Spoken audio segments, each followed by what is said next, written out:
Labutis, labutis. Pažiūrėsime, kas ant slenksčio. Kas ant slenksčio.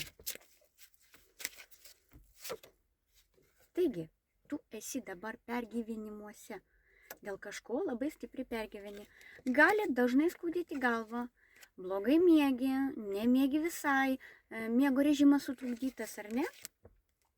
Bet būtent tai yra prieš labai stiprų gyvenimo pokytį.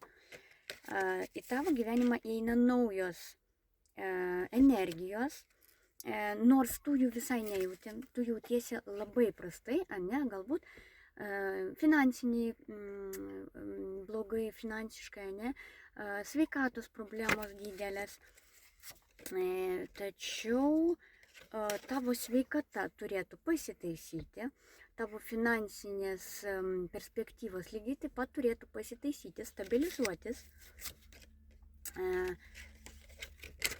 Kol kas tu šito nežinai, taip, kol kas tau kaip ir netgi žinoti nereikėtų, tu turi išmokti pasitikėti savim. Pasitikėti savo jėgą, pasitikėti savo vidiniu tokiu,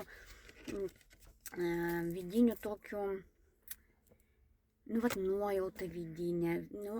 Tu turi išmokti klausyti savęs, išgirsti save, ko tu nori, kaip tu nori, kada tu nori.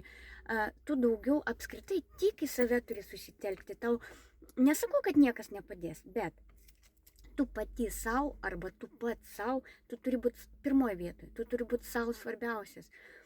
Aš nesakau, kad tavo kažkokie tai norai turėtų užimti pirmą vietą, bet tu turi suprasti, kad jeigu aš noriu dabar ilsėtis, reiškia, turi rasti laiko, būtent šitam tokiam vidiniu noriu, aš turiu pailsėti. Reiškia, einam ilsimės, ne?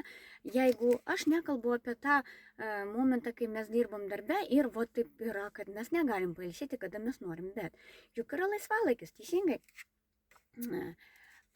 Ir tu turi išgirsti save ir čia reikia kantrybės, čia reikia dirbti su savim. Reikia daug įdėti darbo būtent į save. Taip pat reikia daugiau domėtis psichologija, daugiau domėtis, galbūt kažkur YouTube'e daugiau žiūrėti, ne, dabar visur galima rasti, dabar viskas yra prieinama, ar ne, ir rasi tai, ko tau trūksta. Rasi kažkokią informaciją, rasi kažkokias tai pagalbas, rasi, daugybę dalykų gali rasti, jeigu daugiau domėsies apie save, apie savo talentus, apie savo psichologiją, galbūt kitų psichologiją ir apskritai labai daug tokių momentų, kai tau reikia atsisėsti ir dirbti su savim. Tokie momentai.